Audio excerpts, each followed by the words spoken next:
역대하 20장 말씀을 가지고 포인트 쌓는 인생 한번 따라하겠습니다. 포인트 쌓는 인생, 포인트 쌓는 인생이라는 제목으로 하나님 말씀 나누겠습니다. 오늘 본문은 남유다의 여호사밧 왕과 북이스라엘의 아합 왕 이야기입니다. 여호사밧은 남유다, 남이스라엘이라고도 하죠. 4대 왕이고 아합은 북이스라엘의 7대 7번째 왕이었습니다. 자, 이 이야기를 통해서 크게 두 가지 은혜 나누고 기도하길 원합니다. 첫째는 평소에 쌓아놓은 포인트가 있는가 점검하라라는 것입니다. 오늘 이야기를 하기 앞서 앞의 이야기를 먼저 나누겠습니다. 앞의 이야기에서 계속 이어지는 내용이기 때문입니다. 앞서 18장에서 남쪽의 여호사밧 왕과 북쪽의 아합 왕 두 왕이 사돈 관계를 맺었죠. 18장 1절을 보십시오. 18장 1절입니다. 여호사밧이 부귀와 영광이 극하였고 아합으로 더불어 연혼하였더라. 연혼하였더라. 사돈 맺었다라는 거예요. 자녀들끼리 결혼시켰다라는 것입니다. 여호사밧 왕에게는 여기서부터 문제가 꼬였어요. 여기서부터 잘못되었어요. 여호사밧은 아합 왕과 사돈 관계를 맺지 말았어야 했습니다. 여러분 왜 그렇습니까?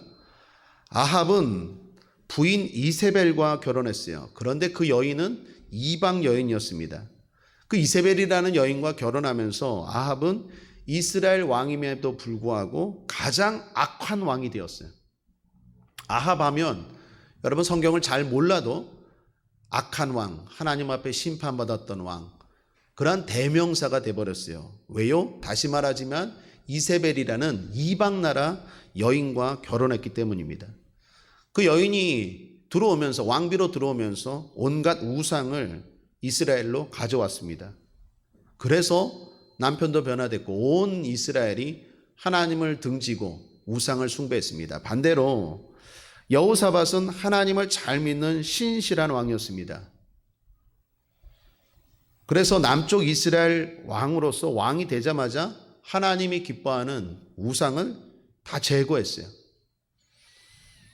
그리고 하나님이 복 주셔서 남쪽 유다, 남이스라엘은 나라가 견고해지고 평안했습니다. 그런 여호사밧이 아합과 사돈 관계를 맺은 거예요. 아합은 지금 계속 내리막길로 가고 여호사밧은 계속 승승장구하는데 거기서 하필 여호사밧 입장에서는 아합과 사돈을 맺었다라는 것입니다. 그냥 좋은 관계는 유지하되 깊은 관계는 주의해야 했어요. 사랑하는 여러분, 오늘날 우리도 마찬가지입니다. 성경은 우리에게 분명히 말씀하죠. 믿지 않는 자들과 어울리되 멍에를 같이 하지 말라고 해요. 고린도후서 6장 14, 16절에 너희는 믿지 않는 자와 멍에를 같이 하지 말라. 의와 불법이 어찌 함께하며 빛과 어두움이 어찌 사귀며 그리스도와 벨리알이 어찌 조화되며 믿는 자와 믿지 않는 자가 어찌 상관하며 하나님의 성전과 우상이 어찌 일치가 되리요. 우리 한 사람 한 사람이 하나님의 성전인 줄 믿습니다. 성령이 우리 안에 거하세요. 그래서 여기도 성전이지만 우리 한 사람 한 사람이 성전이에요. 성전이 어찌 우상과 함께 하리요. 그게 뭡니까? 결혼이에요. 동업이에요. 멍에는 뭡니까? 깊은 관계를 말해요. 믿지 않는 사람들과 좋은 관계는 유지하되 깊은 관계는 주의하라라고 성경은 분명히 말씀합니다. 왜 그렇습니까? 그렇게 되면 나도 거의 끌려갈 확률이 많아요. 하나님이 기뻐하지 않는 일에 어쩔 수 없이 참여할 수밖에 없다라는 거예요. 여러분 귤 이야기 제가 자주 했잖아요. 귤 썩은 거하고 귤 건강한 귤하고 넣으면 썩은 귤을 건강한 귤이 변화시킵니까? 썩은 귤 하나가 온 상자 안에 있는 귤을 다 썩게 만듭니까? 하나가 다 바꾸죠.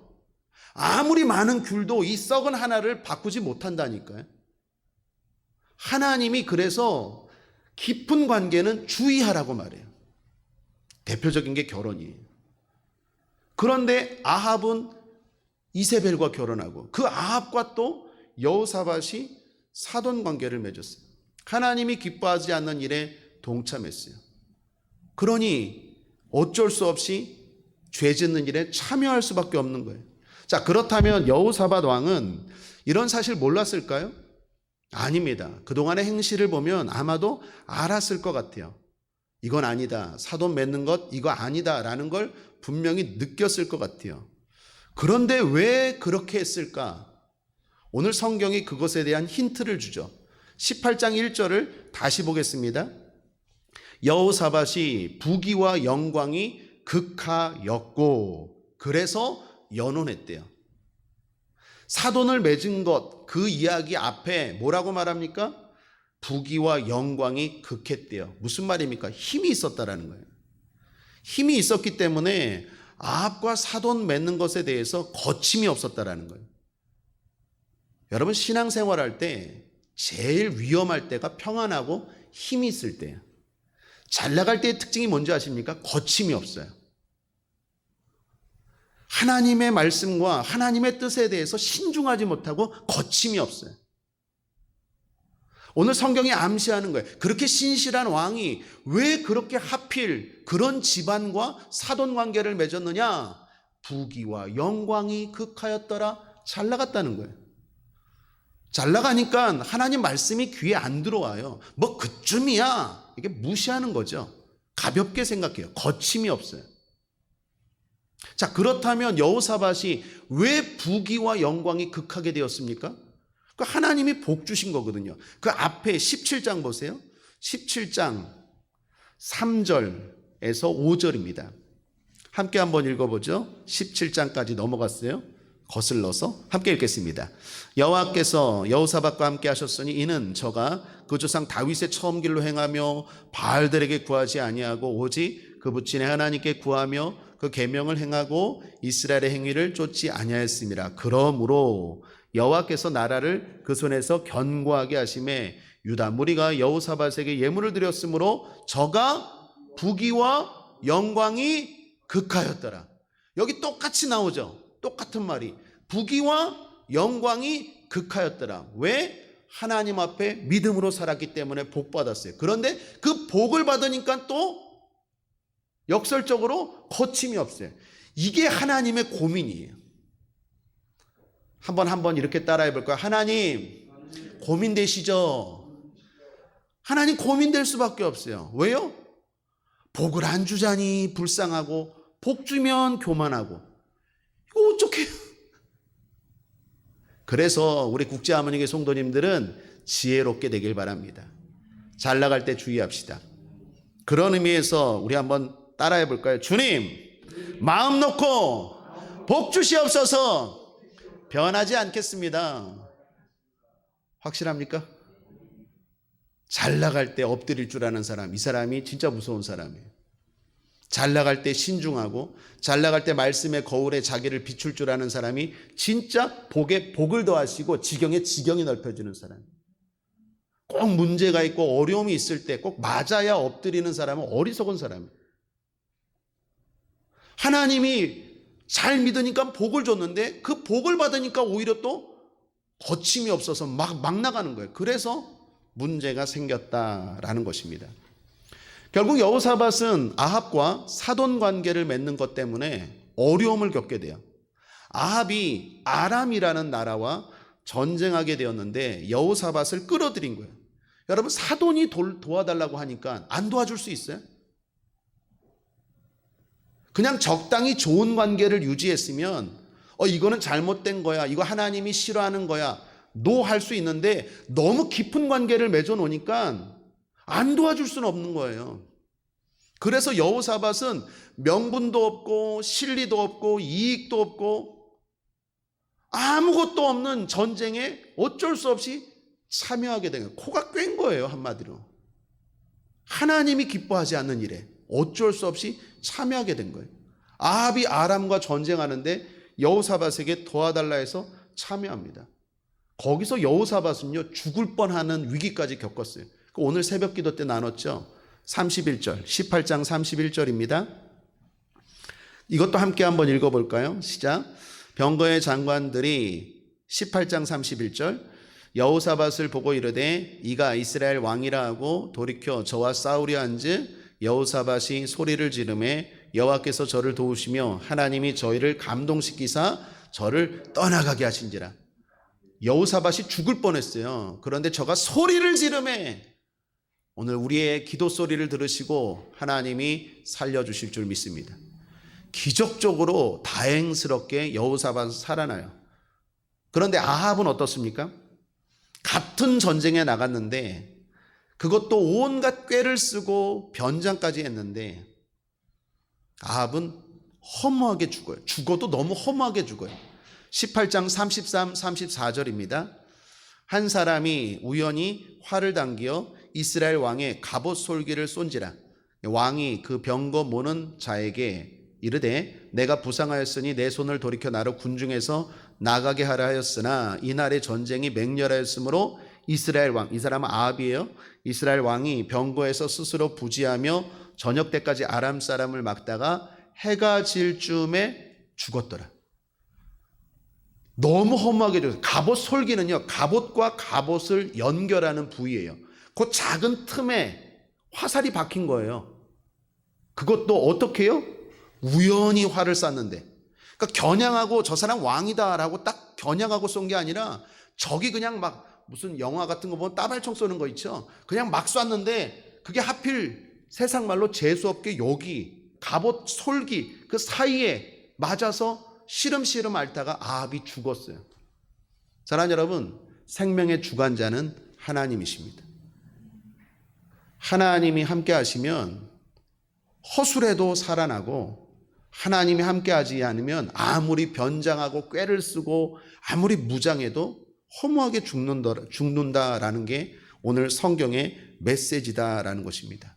자, 그러면 이제 오늘 19장 이야기입니다. 하나님은 왜 이 잘못된 아합, 여호사밧을, 아합은 악한 왕이었으니까 계속 돌이키지 않았으니까 죽었다 치고, 여호사밧도 분명히 잘못했잖아요. 사돈관계를 맺은 거 잘못한 거잖아요. 그 전쟁에 참여한 거, 그 악한 일에, 나쁜 일에 참여한 거 잘못한 거잖아요. 그런데 왜 하나님은 여호사밧을 살려주셨을까요? 그 이유가 오늘 19장에서부터 나옵니다. 자, 먼저 2절을 보겠습니다. 여호사밧이 살아서 돌아오는 거예요. 하나니의 아들 선견자 예후가 나가서 여호사밧 왕을 맞아 가로되 왕이 악한 자를 돕고 여호와를 미워하는 자를 사랑하는 것이 가하니까? 그러므로 여호와께로서 진노하심이 왕에게 임하리이다. 하나님의 종 예후가 막 책망하는 거예요. 왕에게. 하나님이 기뻐하지 않는 자와 왜 깊은 관계를 맺고 그 쓸데없는 전쟁에 나가서 그런 어려움을 겪었습니까? 하나님의 진노가 임할 거예요. 심하게 책망합니다. 그러면서 한 가지 말씀을 덧붙여요. 그것이 그가 살아난 이유입니다. 3절 함께 읽겠습니다. 시작. 그러나 왕에게 선한 일도 있으니 이는 왕이 아세라 목상을 이 땅에서 없이 하고 마음을 오로지 하여 하나님을 찾음이니이다 하였더라. 그렇습니다. 포인트입니다. 여러분, 이게 무슨 말입니까? 여호사밧이 분명 잘못한 게 있어요. 아합과 사돈 관계를 맺고 그가 하는 전쟁에 의미 없이 불필요하게 참여한 거 분명히 잘못했는데 평소에 쌓아놓은 포인트가 있다라는 거예요. 그러나 왕에게도 선한 일도 있으니, 무슨 말입니까? 평소에 하나님이 기뻐하는 일들을 해놓은 게 있었다라는 거예요. 이게 결정적으로 잘못된 행동을 했을 때 하나님이 봐주시고 용서해 주시는 근거가 되었다라는 거예요. 제가 이 부분에서 포인트가 생각났어요. 여러분, 우리가 카드 같은 거 사용하면 포인트 쌓이지 않습니까? 여러분, 무슨 카드 쓰십니까? 제가 최근에 그 카드, 이음카드, 인천에서 나온 이음카드를 쓰게 됐어요. 저는 안 쓰고 우리 집사람만 썼는데 왜 그 카드를 만들었느냐? 이게 포인트가 장난이 아니에요. 쏠쏠해요. 쓸 때마다 포인트가 많이 쌓여요. 그리고 나중에 봤더니 돈이 없을 때 이 포인트가 돈 역할을 하는데 많이 쌓이더라고요. 많이 주더라고요. 그래서 제가 이음카드를 써요. 여러분, 오늘 이 말씀을 묵상하면서 바로 그 포인트가 생각났어요. 여호사밧이 분명히 잘못했어요. 하나님이 기뻐하지 않는 일을 했어요. 잘 나가니까 거침이 없이 죄를 졌어요. 그런데도 불구하고 여호사밧을 하나님이 결정적인 순간에 용서하시고 살려주신 이유는 평소에 쌓아놓은 포인트가 많았다라는 거예요. 그래도 왕에게 선한 일도 있으니. 사랑하는 여러분, 우리가 평소에 하나님 앞에 행하는 모든 것들이 하나님이 다 보고 계세요. 그것이 다 쌓여요. 그래서 결국 결정적인 순간에, 위기 때 하나님 앞에 도움받고 용서함 받는 근거가 되더라라는 것입니다. 대표적으로 그렇게 해서 하나님의 은혜를 경험한 사람이 있죠. 한 사람을 소개하는데 바로 히스기야 왕도 그랬습니다. 히스기야 왕이 죽을 병에 걸렸습니다. 그때 히스기야가 어떻게 기도합니까? 열왕기하 20장 1절에서 3절입니다. 잘 들어보시면, 그때에 히스기야가 병들어 죽게 되매 아모스의 아들 선지자 이사야가 저에게 나와서 이르되, 여호와의 말씀이 너는 집을 처치하라, 정리하라, 내가 죽고 살지 못하리라 하셨나이다. 그때 히스기야가 어떻게 합니까? 기도하죠. 히스기야가 낯을 벽으로 향하고 여호와께 기도하여 가로되, 그 다음을 잘 들어보세요. 여호와여 구하오니 내가 진실과 전심으로 주 앞에 행하며 주의 보시기에 선하게 행한 것을 기억하옵소서 하고 심히 통곡하더라. 히스기야가 어떻게 기도했어요?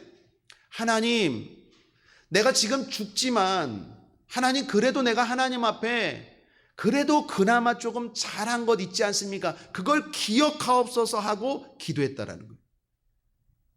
하나님 어떻게 하셨을까요? 그 다음 들어보세요. 열왕기하 20장 4절입니다. 이사야가 성읍 가운데까지도 이르기 전에 여호와의 말씀이 저에게 임하여 가라사대, 너는 돌아가서 내 백성의 주권자 히스기야에게 이르기를, 왕의 조상 다윗의 하나님 여호와의 말씀이 내가 내 기도를 들었고 내 눈물을 보았노라. 내가 너를 낫게 하리라. 여러분, 놀랍지 않습니까? 하나님이 우리가 뭔가를 선한 일을 했어요. 그것 때문에 하나님이 용서해 주실 의무는 없어요. 그런데 중요한 건 우리가 행한 것을 하나님이 귀하게 여기신다는 거예요. 하나님이 우리에게 은혜 베푼 것에 비하면 우리가 행한 것은 아무것도 아닙니다. 그러므로 하나님이 꼭 치료해 주고 용서해 줄 필요가 없어요. 하나님은 주신 게 더 많은데, 하나님이 우리에게 베풀어 주신 게 훨씬 크기 때문에 용서할 의무와 책임은 없어요. 그럼에도 불구하고 하나님은 우리를 사랑하시기 때문에 우리가 행한 그 작은 것을 대단히 크게 여긴다는 거예요. 제가 월요일 날 생일이었거든요. 제 아들과 딸이 선물을 줬어요. 어떤 선물을 줬을까요? 집을 사줬어요. 차를 사줬어요. 놀라지도 않으시네. 농담하려고 했는데. 쟤네들이 무슨 돈이 있겠습니까? 뭐 자기들은 막 그래요. 이거 엄청 비싸고 좋은 거라고 그랬더니 뭐 몇만 원도 안 해요. 형광펜 사줬어요. 비웃습니까? 그럴 줄 알았어요. 근데 저에게는 그 형광펜이요, 정말 귀한 거예요. 막 자랑을 해요. 이거 아빠 이거 독일제고요. 뭐 어쩌고 저쩌고. 그래봐야 형광펜 아니에요. 근데 어떤 선물보다도 저에게는 귀해요. 왜 그렇습니까? 딸이 준 거기 때문에. 하나님도 마찬가지예요. 우리가 하나님을 위해서 살아봐야 무슨 큰 일을 하겠습니까? 하나님은 아들까지 주셨는데, 우리를 위해서 아들까지 주셨는데, 우리가 그 하나님 앞에 행하는 모든 것, 뭐 그깟 헌금도 많이도 안 하잖아요. 봉사, 돈 버는 거는 뭐 목숨 걸고 돈 벌면서 뭐 봉사라고 해봐야 뭐 얼마나 합니까? 별거 안 하잖아요. 근데 하나님은 그걸 대단히 크게 여기세요. 그리고 결정적인 순간에 그것이 나를 용서하고 축복하는 근거가 되더라라는 것입니다. 사랑하는 여러분, 평소에 어떻게 살고 있는지 돌아보시고 하나님 앞에 선한 포인트, 복된 포인트 쌓게 되길 바랍니다. 우리 성도님들이 기도 카드 많이 올립니다. 아프거나 무슨 큰일이 생겼을 때 기도 부탁을 하죠. 그러면 저도 이렇게 자주 기도해요. 주여, 우리 성도님들 응답하여 주옵소서, 불쌍히 여겨 주옵소서. 이번 달도 이번 주도 이렇게 기도 카드가 많이 올라왔습니다. 하나님 응답하여 주옵소서, 불쌍히 여겨 주옵소서라고 말하면서 꼭 덧붙여요. 그 집사님 생각하면서 어떤 선한 일을 했나라는 걸 끄집어내요. 그래도 그 집사님이 그래도 말씀대로 살려고 봉사하고 순종하고 기도하고 노력하지 않았습니까? 라고 덧붙여요. 그러면 훨씬 더 그 기도가 힘이 있는 것 같아요. 여러분, 이번에 암 치료받은 김미숙 권사님들, 이거 기적 아닙니까? 분명히 대학병원이에요. 인하대병원이면 큰 병원 아니에요? 암이 있다고 했는데 막상 열어보니까 없어요. 어디 갔는지. 우리는 수술 잘 되게 해달라고 기도했는데 아예 수술 자체를 못하게 없어져 버렸다니까요. 있었던 암세포가 어디 갔어요? 분명히 있었는데. 기적 아닙니까? 세상 사람들은 우연이라고 말하지만 우린 뭐 이런 일을 한두 번 겪었습니까? 기도했잖아요. 여러분도 기도하고 제가도 기도하고 매일 기도했잖아요. 우리 동현 형제도 마찬가지고 우리 변진주 집사님도 마찬가지고. 하나님이 그 기도 들어주신 것 같아요. 하나님, 우리 김미숙 권사님 불쌍히 여겨 주옵소서 하면서 제가 기도할 때 어떤 게 생각난 줄 아세요? 부활절 날 달걀 삶은 거. 그게 생각이 나더라고요. 80 넘은 권사님이 부활주일이라고 성도님들 부활절 날 달걀 나눠주는데 그거 토요일 날 나와서 삶은데 그 봉투 포장한 게 그게 제가 생각나더라고요. 그래서 이렇게 기도했어요. 하나님, 그래도 부활절 비닐 쌌잖아요. 그거 기억해 주셔서 이번 잘 넘어가게 하여 주옵소서. 아마도 제 생각엔 그래서 하나님이 응답해 주시지 않았나라고 생각해요. 여러분, 여기 여호사밧도 마찬가지고 히스기야도 마찬가지고 오늘 우리도 마찬가지. 하나님 우리를 사랑하셔서 도와주시고 응답도 해주시지만 평소에 하나님 앞에 그래도 선한 것, 그래도 기뻐하는 일들을 해놓으면 그것이 엄청난 하나님의 마음을 움직이는 근거가 되더라는 거예요. 하나님 앞에 기억할 만한 그런 믿음의 삶, 믿음의 씨를 심는 저와 여러분 되기를 주님의 이름으로 축원합니다. 두 번째, 한 가지 더 살필 것은 책망의 찔림을 고침으로 받고 있는지 점검해 봅시다. 여호사밧이 간신히 살아 돌아왔습니다. 그런데 하나님의 종 예후 선지자가 엄청난 책망을 해요. 그리고 나서입니다. 어떻게 반응합니까? 그 책망의 찔림을 여호사밧 왕은 좋게 받아들여요. 여러분, 이게 중요해요. 신앙은 반응입니다. 신앙은 태도예요. 사실보다 어떻게 반응하느냐가 대단히 중요해요. 그 반응에 따라 얼마든지 결과가 바뀔 수 있기 때문입니다. 여러분, 책망을 들을 때 기분이 좋습니까? 나쁩니까? 나쁘죠. 어떤 책망이든 누가 책망을 하든 책망 좋아할 사람이 어디 있겠습니까? 칭찬 좋아하죠. 칭찬은 고래도 좋아한다면서요. 사람들 다 칭찬 좋아하지 누가 책망 좋아하겠습니까? 기분 나빠요. 더욱이 여호사밧은 그래도 왕 아닙니까? 왕? 이와 같이 힘있고 잘 나갈 때 책망하면 더 기분이 나쁘죠. 그래도 명색이 내가 왕인데 순종으로 반응하기가 쉽지 않습니다. 또 하나는 지금 막 전쟁에서 살아 돌아오지 않았어요? 아합은 죽었잖아요. 난 살았잖아요. 하나님의 은혜로. 그러면 보통 어떻게 합니까? 비교하면서 그래도 난 낫잖아. 근데 나를 왜 책망해? 그러면서 핑계하거나 비교하면서 변명하면서 그 책망 거부하기 쉬워요. 또는 무시하기 쉬워요. 아니면 그냥 상처받기 쉬워요. 그런데 여호사밧은 그 책망을 진심으로 받아들여요. 그리고 뉘우칩니다. 그런 점에서 여호사밧은 지혜로운 왕이에요. 뉘우치는 것으로만 끝이지 않아요. 행동으로 이어지는데 두 가지 행동을 합니다. 하나는 전국을 돌면서 백성들의 사는 모습을 살폈어요. 그리고 백성들로 하여금 하나님께 돌아오게 합니다. 4절을 보십시오. 함께 읽겠습니다. 시작. 여호사밧이 예루살렘에 거하더니 나가서 부엘세바에서부터 에브라임 산지까지 민간에 순행하며 저희를 그 열주의 하나님 여호와께로 돌아오게 하고. 무슨 말입니까? 하나님의 종 선지자 예후의 책망을 받고 화를 내고 상처받고 삐지고 그러지 않고 진심으로 그 책망을 받아들이고 내가 잘못했구나. 그리고 마음을 새롭게 하고 전국 순회를 하면서 백성들의 민심을 살피고 살림살이를 돌아보고 백성들로 하여금 하나님께로 돌아오게 했대요. 지혜로운 왕이죠. 또 하나 그게 한 게 뭡니까? 유다의 주요 도시에 재판관을 세웠어요. 그래서 불공평 없이 제대로 재판을 하게 해서 하나님의 정의가 바로 서게 했다라는 것입니다. 즉 여호사밧은 책망의 찔림을 자신의 발전으로 잘 받았다라는 것입니다. 사랑하는 여러분, 우리는 부족합니다. 완벽하지 않아요. 그래서 때로는 하나님이 책망할 때가 있어요. 책망은 필요한 거예요. 책망은 사랑입니다. 책망은 기회예요. 요한계시록에 보면 책망받은 교회가 나오죠. 라오디게아 교회. 라오디게아 교회를 책망할 때 성경이 뭐라고 말합니까? 주님이 뭐라고 말씀합니까? 요한계시록 3장 19절에 내가 무릇 사랑하는 자를 책망하여 징계하노니 그러므로 내가 열심을 내라 회개하라. 사랑하는 자를 책망하여 징계한대요.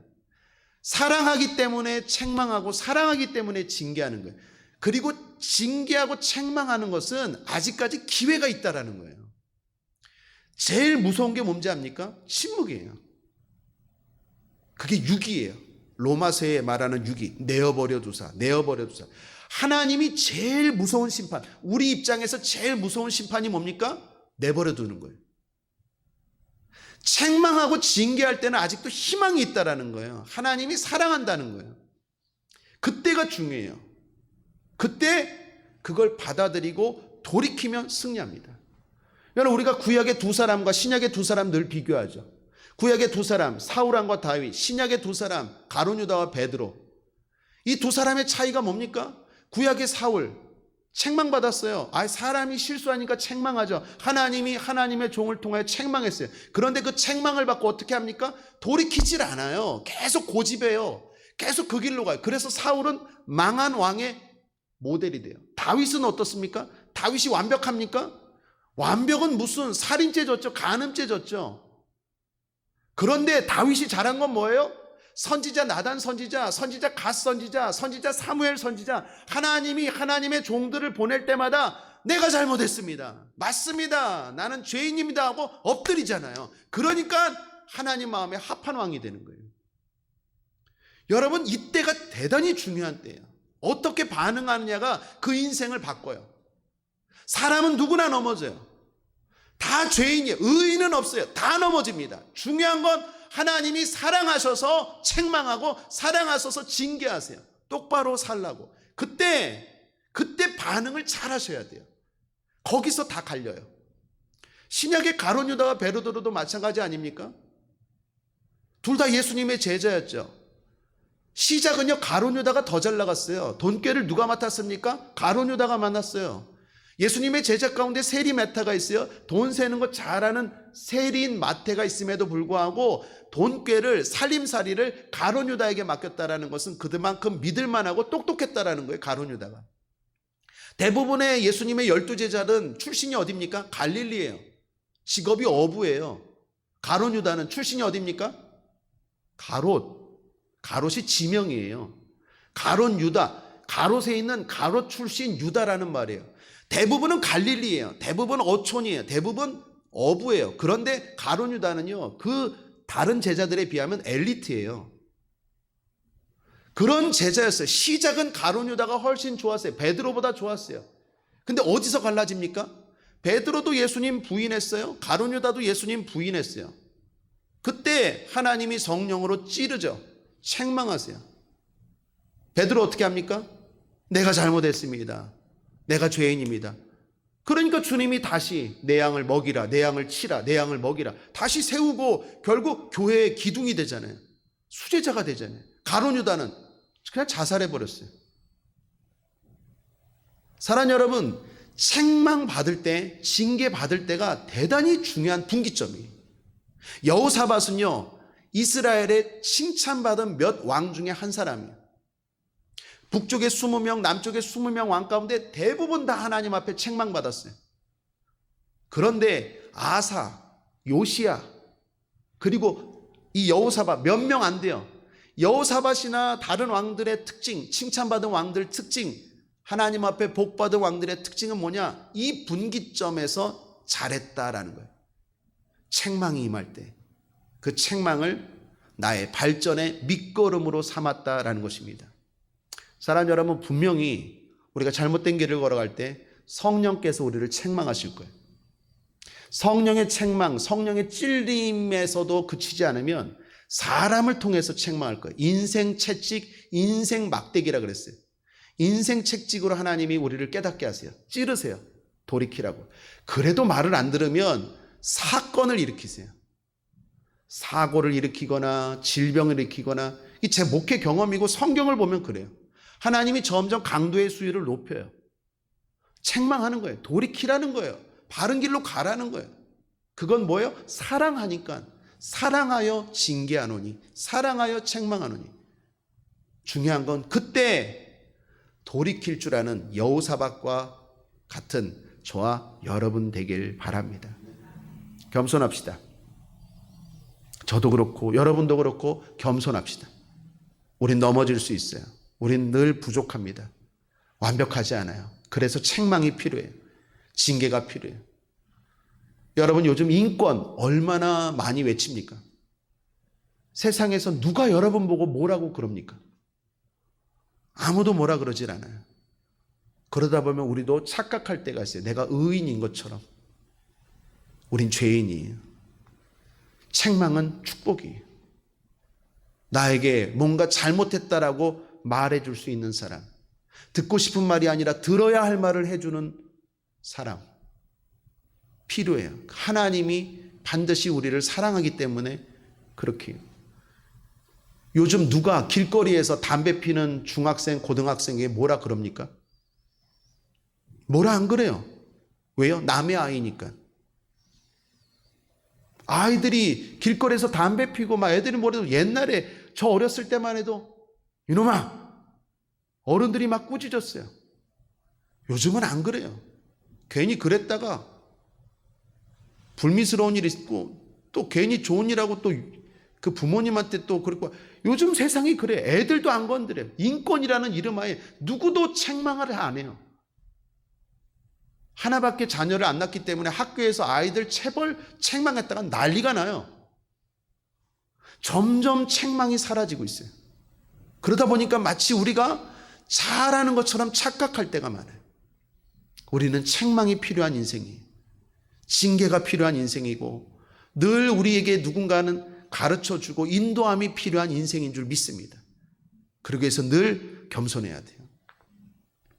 부족함을 인정하고 늘 하나님 앞에 나를 이끌어 달라고, 나를 책망해 달라고, 나를 바로 잡아 달라고 말하는 저와 여러분 되길 바랍니다. 베드로가 나중에 성령 받고 나서 유명한 설교를 하죠. 성령 충만한 오순절 마가의 다락방에 성령을 임하고 설교를 했을 때 그 설교를 듣고 사람들이 이렇게 반응합니다. 사도행전 2장 37절에 저희가 이 말을 듣고 마음에 찔려 베드로와 다른 사도들에게 물어가로되 형제들아 우리가 어찌할꼬 하거늘. 어찌할꼬 하거늘, 이게 있어야 돼요. 내가 어찌할꼬. 그때 베드로가 말합니다. 베드로가 가로되 너희가 회개하여 각각 예수 그리스도의 이름으로 세례를 받고 죄 사함을 얻으라. 그리하면 성령을 선물로 받으리니. 사랑하는 여러분, 회개하고 성령 선물로, 충만 선물로 받게 되길 바랍니다. 책망은 유익입니다. 책망은 사랑입니다. 책망은 기회입니다. 그러한 책망을 여호사밧처럼 지혜롭게 받아들이는 저와 여러분 되기를 주님의 이름으로 축복합니다. 말씀을 정리합니다. 오늘 크게 두 가지 역대하 19장 말씀을 가지고 나누었습니다. 인생은 포인트 쌓는 것입니다. 나는 평소 하나님 앞에 착한 포인트를 쌓고 있는가 살펴봅시다. 그것은 이 땅에서 우리가 잘못했을 때 하나님이 용서해 주시는 근거가 될 것이고, 또한 저 하늘에서 상 받는 이유가 될 것입니다. 또 하나, 책망의 찔림을 고침으로 받고 있는지 살펴봅시다. 저와 여러분 완벽하지 않습니다. 그래서 잘못된 선택과 행동을 할 때 분명 우리를 사랑하시는 주님이 책망의 찔림이 있을 것입니다. 그 책망 사랑이고 그 책망 기회라는 것 기억하시고 겸손하게 받아들여 우리가 더욱 좋아져야 될 줄 믿습니다. 그런 의미에서 우리 서로 한번 인사할까요? 우리는 좋아지고 있습니다. 우리는 좋아지고 있습니다. 기도하겠습니다. 하나님 아버지 감사합니다. 오늘도 우리를 사랑하시고 축복해 주셔서 역대하 19장 말씀을 통하여 여호사밧을 통하여 우리에게 깨닫게 하시고 가르쳐 주시니 감사합니다. 하나님 아버지 오늘도 믿음으로 하나님 앞에 나아갑니다. 선한 일, 착한 일 아버지 하나님 행하게 하여 주셔서 하나님 앞에 그 모든 복받는 것들 쌓는 인생 되게 도와주시옵소서. 부족합니다. 책망을 받을 때 교만하고 강팍해지지 않도록 우리의 마음을 붙잡아 주시고 하나님 겸손으로 무장케 하여 주옵소서. 감사드리며 예수님의 이름으로 축복하고 기도했습니다. 아멘.